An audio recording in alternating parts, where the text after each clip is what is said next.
pessoal, espero que esteja tudo bem com vocês. Eu sou a professora Kelly Campelo e nós estamos iniciando mais uma aula da nossa disciplina eletiva sigaspegadas.com. Então, eu desejo que todos vocês sejam bem-vindos e bem-vindos a mais uma aula, a mais uma discussão aqui pelo canal Educação. Então, na nossa aula de hoje, dia 31 de outubro, a gente vai continuar a nossa discussão sobre diversidade cultural no Brasil, né? Eu vou fazer aqui um pequeno resuminho com vocês e aí depois nós iremos aqui responder algumas questões, alguns exercícios sobre esse conteúdo, tá certo? Então, bora lá. Olha, o objetivo aqui da nossa aula é compreender sobre a construção da identidade do povo brasileiro, né, nas 5 diferentes regiões do nosso país, através dos exercícios, né? Eu acho que essa aqui já é a nossa terceira aula sobre diversidade cultural. A gente discutiu muito sobre o conceito de cultura, né? Então, inclusive, aqui hoje eu trouxe mais uma vez para que a gente possa relembrar. Então, como nós já sabemos, cultura é tudo aquilo que resulta da criação humana. Então, são as nossas ideias, os nossos artefatos, os nossos costumes, as nossas leis, as nossas crenças morais, o nosso conhecimento, tudo que é adquirido a partir do convívio social. Então, seja a sociedade simples ou complexa, todas possuem a sua forma de se expressar, gente. A cultura, ela também é a forma de expressão de um povo. É por isso que a gente fala que ideias, costumes, hábitos, festas, culinária, idioma, tudo isso faz parte da cultura de um povo. Não existe aquela ideia de que um determinado país um determinado continente possui uma cultura melhor, porque não existe essa ideia de cultura melhor ou pior, não existe essa ideia de cultura superior ou inferior. Cada povo apresenta a sua própria cultura. Tá certo? Então, por isso mesmo que a gente estudou aqui sobre culinária, arquitetura, dança, música, do Piauí, né? A gente estudou muito patrimônio histórico, material e imaterial, porque é justamente a cultura de um povo, né? E o Brasil, como nós aprendemos, tem uma cultura, gente, extremamente rica, diversificada. E a gente precisa saber respeitar e valorizar essa cultura que é extremamente diversa, tá certo? Então, o que é belo em uma sociedade, como a cultura ela é muito diversa, o que pode ser bonito, o que pode ser aceitável em uma determinada sociedade, talvez não seja na nossa, né? Então, lembra que eu comentei aqui que alguns países na Ásia, por exemplo, existe o costume de comer ali o espetinho de gafanhoto, né, de grilo, de escorpião, a barata. E claro, a gente pode achar aqui no Brasil isso extremamente estranho, mas ao mesmo tempo é cultura, gente. Não tem como a gente olhar para a cultura de um determinado país, ou de um continente, ou de um povo, com os olhos que a gente tem aqui sobre a nossa própria cultura.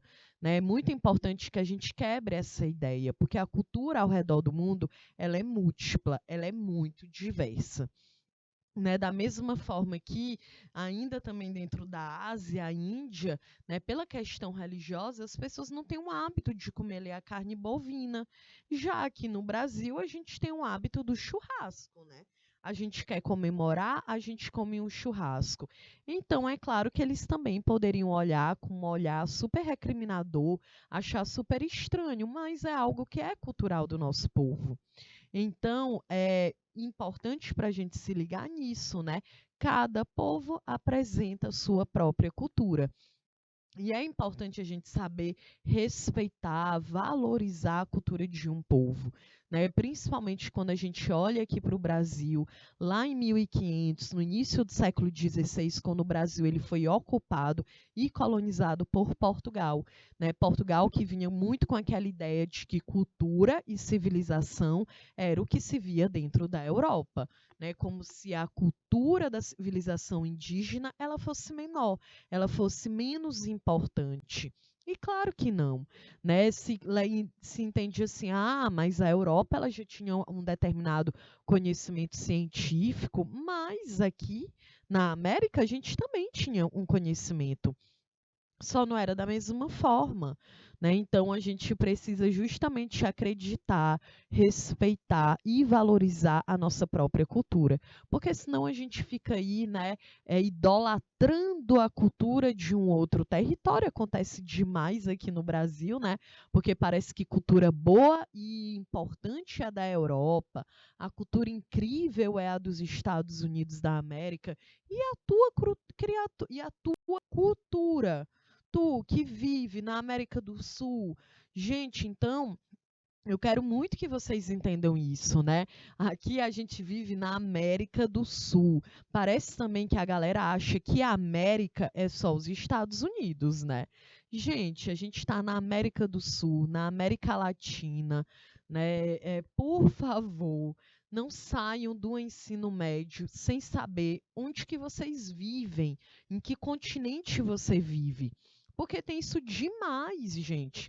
Olha, quando eu entrei na universidade, a gente ia conversar com alguém, pessoas que entraram dentro da universidade, junto comigo, fizeram ENEM numa universidade pública e não sabiam que viviam no continente americano, na América do Sul. Não sabe quais são os países da América do Sul, não sabe o que é a América do Norte, acha que só existe o Brasil e os Estados Unidos na América do Norte e acabou. Então, por favor, né, entendam sobre isso, né? Dessa forma a gente consegue entender muito mais da nossa própria cultura, né? A gente consegue valorizar muito mais a nossa própria cultura, da onde que a gente vem. Então, dessa forma, a gente ia ter muito mais amor pela cultura brasileira do que pela cultura de outros países, né? Então, esse é um dos principais pontos para a gente pensar sobre a nossa cultura e sobre a nossa própria diversidade. Bom, a gente também aqui aprendeu sobre que, devido à grande extensão territorial e às diferentes origens da população brasileira, fizeram com que o Brasil, né, apresentasse uma grande diversidade cultural, né? O povo brasileiro, gente, tem uma constituição multiétnica, justamente porque aqui a nossa base é indígena, em primeiro lugar. Depois a gente tem o colonizador branco e temos também os povos africanos que foram trazidos, sequestrados do seu continente, foram trazidos para o Brasil, né, com aquela ideia de que aqui eles iriam trabalhar de uma forma escravizada, né? Então, outro ponto muito importante para a gente refletir, porque aqui no Brasil parece que todo mundo tem uma tataravó portuguesa, tem o tio não sei o que é alemão, tem o outro tataravô que é holandês. Parece que no Brasil ninguém tem linhagem indígena, né? Ou então africana. E aí é mais um ponto que a gente vê do preconceito, né, do racismo também instaurado aqui. A nossa base é indígena e é negra, gente. E vem a branca com o colonizador, né? Mas a gente tem a junção dessas três etnias, lembrando que a gente aprende isso lá na sociologia, ainda que na primeira série, depois a gente aprofunda na terceira série do ensino médio, com sociologia brasileira, a gente vai estudando sobre a formação da identidade do povo brasileiro e a gente vê, né, que a nossa miscigenação ela também tem início porque muitas mulheres negras e indígenas foram violentadas. Então não tem como a gente falar em uma diversidade, em uma miscigenação no Brasil, sem que a gente faça um devido recorte. Ok? Então, hoje o Brasil continua sendo um país com uma grande diversidade, né? Nós temos aqui inúmeros imigrantes que vivem aqui. Nós temos imigrantes italianos, japoneses, inclusive a maior população japonesa fora do Japão é aqui no Brasil, né? A gente também tem uma grande quantidade de imigrantes árabes que contribuem também para o desenvolvimento econômico, social do nosso território. E é um outro ponto que a gente também precisa quebrar esse preconceito, né? A gente sabe que uma grande quantidade desses imigrantes acabam sofrendo preconceito dentro do nosso território, né? A gente também pode citar aqui o exemplo dos venezuelanos. Aqui na cidade de Teresina, a gente tem uma grande quantidade de pessoas, né, que se encontram aí em uma situação de vulnerabilidade social. Então, a gente vê muitas pessoas que estão nos sinais pedindo dinheiro, gente. Eu, pelo menos, né, eu tento sempre ter uma visão sobre a cidade que eu vivo, porque também é algo impossível se viver dentro de uma cidade e não ter um pingo de noção do que acontece aqui dentro, né? Então, a gente precisa estar atentos à cidade que a gente vive. E aqui a gente vê muitos venezuelanos em uma em uma situação de vulnerabilidade social, né? Então, que estão nas ruas, que estão pedindo dinheiro no sinal. A gente vê pessoas idosas, vê crianças, né? E aí é muito irônico, né? Porque eu já ouvi uma galera dizendo assim: ah, venezuelano vem para Teresina para tomar emprego. Tomar que emprego? Desde quando que pedir dinheiro na rua é emprego, gente? Claro que não é, né? Então a gente precisa estar atentos a uma noção de diversidade. A gente viu na aula passada que desde 2002, né? Então já tem 20 anos que a gente tem a declaração, né, sobre diversidade no Brasil e no mundo, na ideia de que a diversidade das pessoas, as suas origens, as suas etnias, elas precisam ser respeitadas, né? Então, que isso de fato, você que está aqui no ensino médio, a escola ela tem esse papel de você ser uma pessoa que respeita o outro, que tem empatia, né? Quando eu, enquanto professora, vejo tanto de discurso de ódio, de racismo, de homofobia, de pessoas que, mas eu não sou racista, mas apoia discurso racista, é também. E aí vem com esse discurso de que, não, mas eu não sou assim. E aí, gente, é a prova, eu fico sempre assim, olha, a educação falhou com essas pessoas, né? A escola falhou, porque a escola, todo mundo, né, que pelo menos esteja assistindo essa aula agora, qualquer pessoa no Brasil que esteja trabalhando de uma carteira assinada em uma profissão que exija pelo menos o ensino médio e reproduz esse tipo de discurso, a escola falhou. Porque essa pessoa ela não aprendeu o mínimo, o básico, o óbvio, que é aprender a respeitar os outros dentro das suas diferenças, né? Então, reflitam sobre isso. A escola é um lugar para a gente refletir. Na escola, a gente não tem respostas certas, a gente tem muitas perguntas. Então, seja uma pessoa que questione, porque uma pessoa que questiona, ela não aceita tudo, resposta dada. Né, gente? Ela questiona, ela pergunta, ela vai atrás das próprias explicações. Ok? Bom, então, dito isso, agora a gente vai aqui responder os nossos exercícios. A nossa aula de hoje eu fiz questão de trazer exercícios para que a gente possa fazer, né, esse trabalho aqui. Então, primeira questão diz assim: o antropólogo inglês Edward Taylor foi responsável por criar a primeira definição de cultura. Segundo o estudioso, ela representa. Então, olha o que o Taylor ele diz.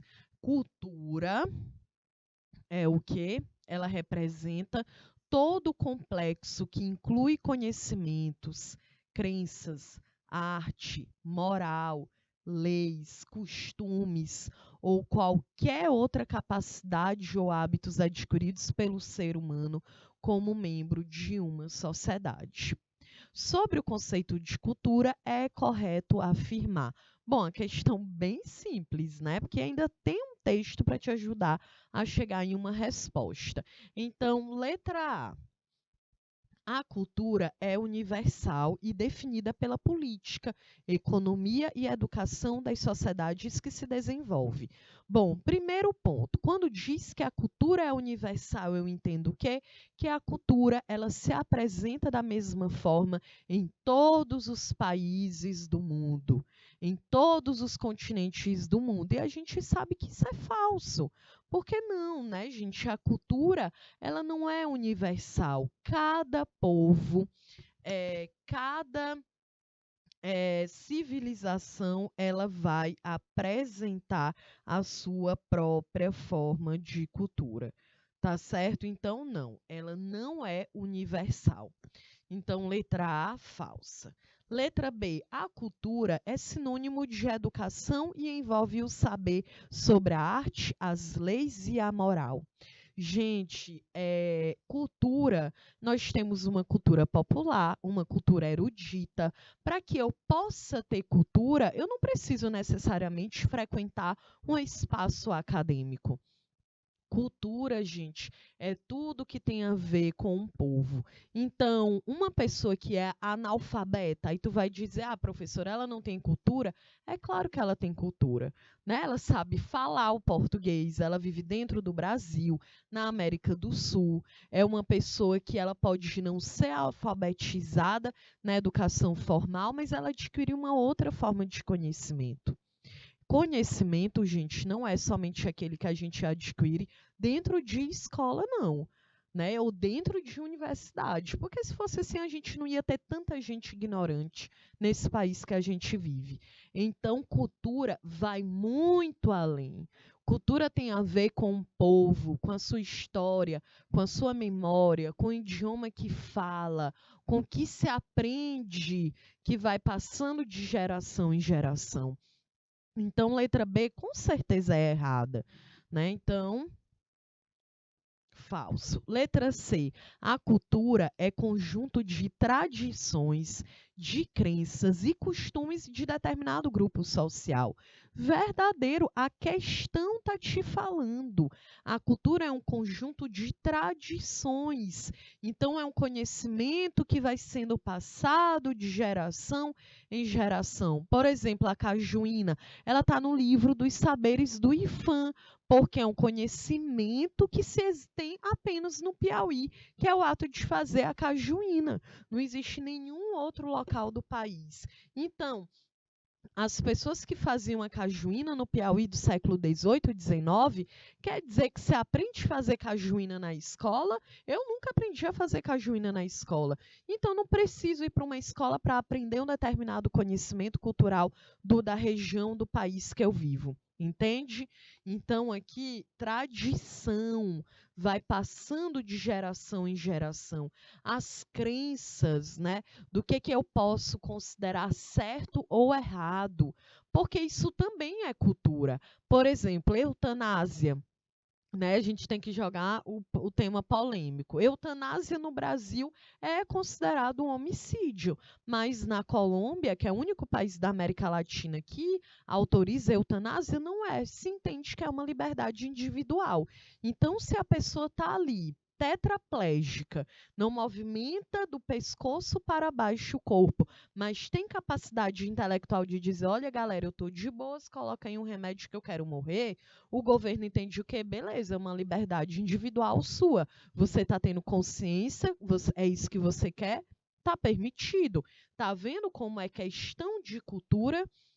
Da mesma forma que em outros países do mundo, né, como em alguns estados dos Estados Unidos, ou no Canadá, ou na Inglaterra, ou na Suíça, ou na Bélgica, o aborto é algo legal e descriminalizado. Cabe à mulher decidir se interrompe ou não. Então, é vista, principalmente em países que têm uma política liberal, como uma liberdade individual. O Estado não interfere. Tá vendo como é cultura? Porque aqui no Brasil, desde a década de 40, só é permitido em caso de violência sexual ou então se a criança ela representa algum risco de vida para a mãe. Tá? Então, é cultura, é uma questão de crença. As crenças que a gente tem no Brasil sobre certo ou errado não são as mesmas que se tem na Ásia, na África, na Europa ou na Oceania. Então, crença também é cultura. E os costumes, a gente tem os costumes de dormir em rede. É uma herança que a gente herdou dos indígenas.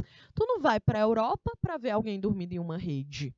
A não ser que tenha vindo para o Brasil e tenha comprado uma rede e tenha levado para a Europa.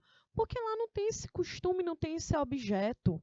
Né? Então, é cultura, gente. A cultura ela é própria de um país, de um povo, de uma região, de um grupo social. Então, aqui a alternativa verdadeira, letra C. Vamos aqui para a segunda questão. Sobre a cultura popular e erudita, é incorreto afirmar que, letra A cultura popular é espontânea e criada de forma orgânica por diversos povos. Verdadeiro. Cultura popular, por que diz que ela é espontânea e orgânica? Porque a cultura popular é aquela que eu não preciso ir para uma escola, para uma universidade, para aprender aquele tipo de conhecimento. Então, imagina, eu vivo na zona rural, a minha família tem o hábito de fazer a queima da roça, que é uma herança que a gente herdou dos povos indígenas. E aí eu sou indígena, eu vou lá fazer a queima da roça. Eu não precisei ir para a escola para aprender, eu não preciso ir para a universidade para aprender, porque é uma cultura popular, foi algo que eu aprendi herdado da minha família. Então, se eu tenho a cultura, todo mundo dentro da minha casa faz artesanato de madeira, que é a arte santeira. Eu não fui para a escola para aprender arte santeira. Eu não fui fazer um curso numa universidade sobre arte santeira. Então, eu aprendi nas minhas vivências, na educação com a minha família. Era um trabalho que meus pais faziam e eu aprendi a fazer. Entende? Então, com certeza, a alternativa verdadeira é a letra A. É algo orgânico, espontâneo, não tem regra. Ninguém vai para a universidade para aprender o que é cultura popular. Letra B. A cultura erudita é fruto de estudos acadêmicos e está à disposição da elite social. Verdadeiro. Então, por exemplo, para eu fazer um mestrado em educação, não dá para eu chegar na minha casa e falar: mamãe, eu quero fazer um mestrado e um doutorado em educação. Como é que ela vai? Ela vai dizer: olha, como é que eu vou te dar esse diploma? Como é que eu vou te dar como é que eu vou avaliar? Não dá. Então, para que eu possa fazer uma graduação, uma pós-graduação, um mestrado, um doutorado, que é uma cultura erudita, eu preciso ir para dentro de uma universidade, né? Não dá para ser doutor lendo o Google, né, gente? Lendo a Wikipédia. Aí não rola. Né? Da mesma forma que se eu quiser aprender a tocar um instrumento musical, um violoncelo, um violão clássico. Claro que existem as pessoas que são autodidatas, né? Mas para tu aprender aquele conhecimento, aí tu vai para dentro de uma escola, uma universidade que é específico para aquilo. Por que se entende que é algo que está para a elite social? Porque, gente, ter acesso à educação do nível mais alto, geralmente, é para que faz parte de uma elite. É claro que hoje, cada vez mais, a gente, né, quando as universidades elas apresentam condições de manter um estudante, a gente estuda. E a gente vai aumentando o nosso grau de estudo, né? E é o que eu sempre digo aqui a vocês, a gente fala muito disso em projeto de vida. Não dá para terminar o ensino médio. A ideia aqui é que você, quando termine o ensino médio, que você vá para uma universidade para adquirir uma outra forma de conhecimento, que você faça uma graduação, que tu faça uma pós, que tu faça um mestrado, um doutorado, né? Que a gente espero, né, que a gente possa ter cada vez mais oportunidades da gente continuar estudando. Eu, enquanto professora, também quero isso. Não dá para eu parar de estudar porque eu terminei uma graduação. Eu preciso estar estudando o tempo inteiro. Bom, letra C. A cultura popular surge da interação de diversos saberes associados à linguagem popular e oral. Linguagem popular, cultura popular é dentro de casa, é na rua, gente. Né? Para eu falar o português quando era criança, minha mãe não disse: "Ah, Kelly, beleza, nasceu, vou mandar logo para a escola, porque é só lá que ela vai aprender a falar". Claro que não. A gente começa a se socializar dentro do nosso primeiro grupo social, que é a família, onde a gente aprende as primeiras regras sociais e onde a gente também aprende a falar, a caminhar, a comer. Então, verdadeiro. A letra C é verdadeira. Letra D. A cultura erudita é considerada superior à cultura popular, sendo acessível a todas as pessoas. Bom, é a incorreta, tá aqui. Falso, né, minha gente? É considerada superior, não existe cultura superior. Aí tu pode me dizer: "Ah, professora, mas se eu tenho uma pessoa que ela é doutora e eu sou uma pessoa que eu sou indígena, vivi minha vida toda ali dentro da minha comunidade, não tenho nem graduação". Aí eu vou dizer, você tem conhecimento, só é diferente. Porque, por exemplo, tá aqui eu, com doutorado em educação, e aí tem uma pessoa indígena, joga eu e essa pessoa dentro de uma floresta, não vai servir de nada o conhecimento que eu tenho de estudar a teoria da educação, porque eu não vou saber pescar, não vou saber caçar minha comida, eu não vou saber, eu não vou conseguir me virar, gente. E aí, o que que eu vou fazer com aquele conhecimento, aquele doutorado, aquele pós-doutorado que eu tenho? Não vai adiantar. Provavelmente a pessoa que é indígena, ela vai conseguir sobreviver, porque ela tem um conhecimento que é diferente do conhecimento que eu adquiri. Então, a gente precisa quebrar aquela ideia de que conhecimento é apenas o conhecimento que se adquire dentro de um espaço escolar. E não, o conhecimento ele é múltiplo, ele é diverso, né? Então, uma comunidade indígena tem um determinado tipo de conhecimento. As pessoas que estudam, que aprenderam ali a fazer a cajuína no Piauí, é um conhecimento. E o meu conhecimento que eu adquiri dentro de uma universidade é um outro tipo de conhecimento. Não existe educação nem cultura superior nem inferior. Cada povo tem a sua. Então, se é falsa, com certeza aqui é a letra D. Tá certo? Porque cultura erudita, ela não é superior, ela só é erudita, né? Então, cada uma tem a sua importância, tanto a cultura popular como a cultura erudita, ok? Então, alternativa falsa, letra D. Vamos ver a letra E. A cultura erudita é eleita como a mais culta, sendo produzida e apreciada por pessoas com maior poder aquisitivo.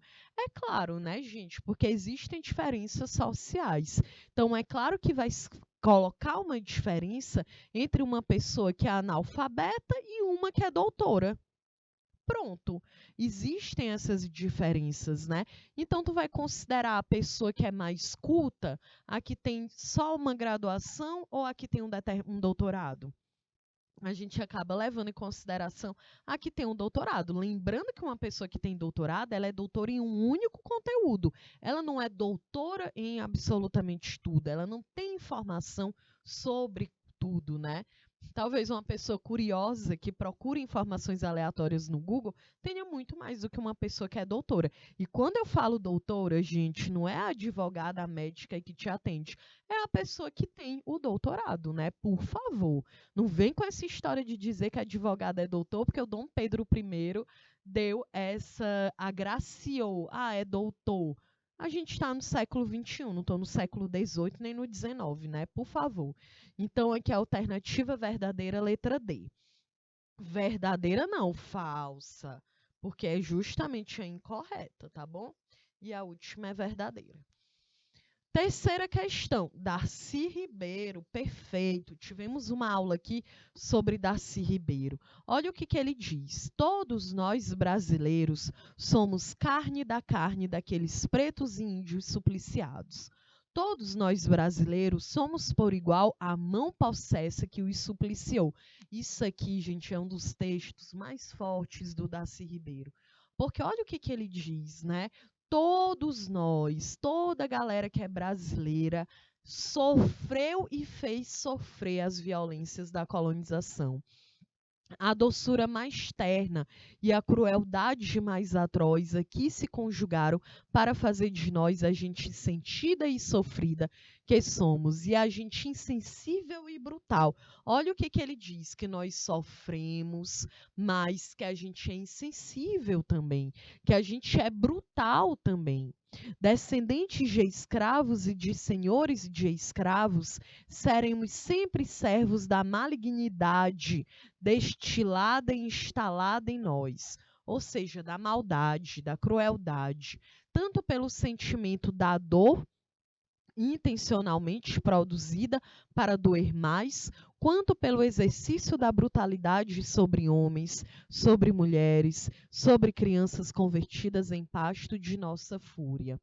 A mais terrível de nossas heranças é esta de levar sempre conosco a cicatriz de torturador impressa na alma e pronta a explodir na brutalidade racista e classista. Olha isso, né? Uma leitura perfeita. E olha que o povo brasileiro, esse livro aqui, tem aqui dizendo que é de 95, mas o povo brasileiro, será que é de 95? Acho que não é antes. Mas olha aí, né, o Darcy Ribeiro, ele já estava falando sobre isso, né, devido a toda a colonização do território brasileiro, que foi baseada em mais de 350 anos de escravidão, é claro que gerou um povo que é racista e classista, né? Racista no sentido geral, né, de quando a gente olha o mapa da violência, os atlas das juventudes, o Fórum Brasileiro de Segurança Pública, o Fórum Mundial, o IDH do Brasil, uma grande quantidade de pessoas de homicídio no Brasil é com a população negra, né? De cada 100 pessoas que morrem no Brasil, 71 são negras. As outras 71, então 29, né? As outras 29 são brancas. Então é claro que existe uma diferença muito grande. E classista, claro, porque a gente tem diferença de classe no Brasil. A gente tem uma pessoa que recebe 10 milhões no mês e tem uma que recebe 156, né? Porque a linha da pobreza no Brasil hoje são pessoas que recebem até R$ 156 por mês. Então, tu que está assistindo essa aula agora, reflete, pensa aí. Tu acha que dá para sobreviver no Brasil com R$ 156 por mês? Não é possível, né, gente? Por favor. O trecho do texto acima aborda sobre a mistura étnica na formação da identidade brasileira. No olhar do antropólogo brasileiro Darcy Ribeiro, o que ele quer dizer? Letra A. A mistura étnica no Brasil é considerada positiva e vem se adaptando com o tempo. Gente, na visão do Florestan Fernandes, do Darcy Ribeiro, a mistura étnica no Brasil, ela não foi positiva, né? Porque ele fala, olha, quando o Gilberto Freire, que é um sociólogo, a gente vai estudar, né? Vocês estudam isso na sociologia, mas a gente aprende que o Gilberto Freire, ele fala que era uma miscigenação muito positiva, né? Mas não é, gente, porque ele esqueceu um pequeno detalhe que é o estupro de mulheres negras e indígenas, o que todos os outros sociólogos do século XX vão apontar, o que a gente aponta até hoje nas ciências sociais. Então, falso. Letra B. A mistura étnica no Brasil resultou numa ambiguidade entre características positivas e negativas que coexistem. Perfeito. Olha o que o texto está te falando. O cara passa o texto inteiro te dizendo que o brasileiro é o que bate e também é o que apanha, que o brasileiro estupra e também é estuprado, que o brasileiro ele é sofrido, mas também faz o outro sofrer, que o brasileiro é sensível, mas também é brutal. Então, que o brasileiro é sensível com uma criança, mas é racista. Que o brasileiro, às vezes, é sensível com um pobre, mas é classista. Então, a gente tem o quê? Uma ambiguidade. E aí, cadê o repertório de vocês com as palavras, né? Ambiguidade é aquela noção do ambíguo, do que significa duas coisas. A gente aprende isso na gramática. Então, aqui, com certeza, a alternativa verdadeira é a letra B. Né? O Darcy Ribeiro ele quer dizer que essa mistura étnica no Brasil, o indígena, o negro, o branco, foi algo ambíguo, porque teve pontos negativos e pontos positivos. Então, a alternativa verdadeira é a letra B. Vamos agora para a quarta questão, que diz assim: transmitido de geração em geração, é constantemente recriado pelas comunidades e grupos em função do seu meio envolvente, da sua interação com a natureza e da sua história, e confere-lhes um sentido de identidade e de continuidade, contribuindo assim para promover o respeito da diversidade cultural e a criatividade humana. Isso aqui foi na Convenção para a Salvaguarda do Patrimônio Cultural e Imaterial, Paris, 2003. São exemplos de patrimônio cultural imaterial,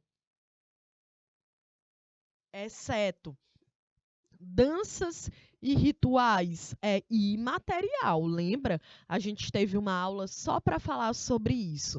Danças e rituais é imaterial, verdadeiro. Feiras e festas, imaterial, verdadeiro. Linguagem e literatura. Linguagem e literatura, imaterial, verdadeiro. Vestimentas e utensílios. Vestimentas e utensílios. Agora a gente pode dizer, né? Porque já é algo mais físico, né? Uma roupa já pode ser considerada algo que seja físico. Lembra que material, patrimônio material físico. Então, aqui sim, a letra D é a falsa. Culinária e lenda é verdadeiro, né? A gente teve uma aula só para estudar as duas diferenças. Então, quarta questão, alternativa verdadeira, falsa no caso, né? Letra D, porque vestimentas e utensílios é algo físico, certo? Então, pode ser considerado um patrimônio cultural material. Vamos responder aqui a quinta questão, só para a gente fechar a nossa aula, né, uma questão do Enem, que diz assim: a lei número 10.639, de 9 de janeiro de 2003, inclui no currículo dos estabelecimentos de ensino fundamental e médio, oficiais e particulares, a obrigatoriedade do ensino sobre história e cultura afro-brasileira e determina que o conteúdo programático incluirá o estudo da história da África e dos africanos, a luta dos negros no Brasil, a cultura negra brasileira e o negro na formação da sociedade nacional, resgatando a contribuição do povo negro nas áreas sociais, econômicas e políticas pertinentes à história do Brasil, além de instituir no calendário escolar o dia 20 de novembro como a data comemorativa do Dia da Consciência Negra. Inclusive, aqui no canal Educação, a gente vai falar muito sobre a semana, né, o Dia da Consciência Negra, no mês de novembro, porque é comemorado no dia 20 de novembro, né? Por que é no dia 20 de novembro? A gente já estudou isso aqui, porque foi no dia que o Zumbi dos Palmares foi assassinado dentro do Quilombo. Por que não é no dia 13 de maio, quando ocorreu a abolição da escravidão? Porque, gente, a abolição da escravidão foi uma lei de liberdade muito mais na teoria do que na prática. E por quê? Porque quando essa população foi liberta através dessa lei, não teve nenhum amparo social. Então, foram pessoas que continuaram sem acesso à saúde, à educação, ao trabalho, à moradia, gente, aos direitos básicos de um ser humano. Então, é por isso que a gente fala que se gerou um racismo estrutural, porque você escraviza mais de 350 anos e quando a escravidão acaba, a população ainda não tem nenhum direito garantido. Então, essa lei representa um avanço não só para a educação nacional, mas também para a sociedade brasileira, porque letra A, legitima o ensino das ciências humanas nas escolas, já existia, né, gente? Não dá para dizer que foi por isso. Letra B, divulga conhecimentos para a população afro-brasileira. C, reforça a concepção etnocêntrica, né, a visão da Europa sobre a África, não. Garante aos afrodescendentes a igualdade ao acesso à educação ou impulsiona o reconhecimento da pluralidade étnico-racial do país, né?